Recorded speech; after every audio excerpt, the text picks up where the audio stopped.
लगता है मेरी तो टांगे सुन हो गई है, अब तो हिला भी नहीं जा रहा। मैं ऐसा करता हूँ, तुम्हारे लिए एक मुलाजमा का बंदोबस्त कर देता हूँ, वो तुम्हारे साथ यहाँ पे रहेगी, तुम्हारा ख्याल रखेगी।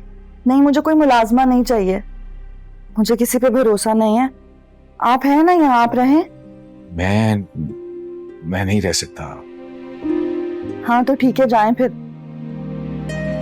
कि झूठा दिखावा करने की भी जरूरत नहीं है, मुझे नहीं चाहिए आपका एहसान, चले जाएं आप यहाँ से।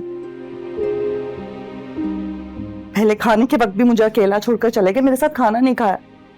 वो तो मजबूरी थी, बीपी लो हो गया था, जिंदा रहना था, इसीलिए खा लिया मैंने। ठीक है, जाएं आप, जाएं, मुझे कोई एहसान नहीं चाहिए आपका, जाएं, चले जाएं आप। अकेली ही रह लूंगी मैं, ठीक हूँ।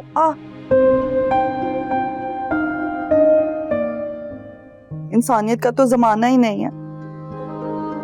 एक तो जुल्म करते हैं, ऊपर से तरस भी नहीं खाते। अल्लाह।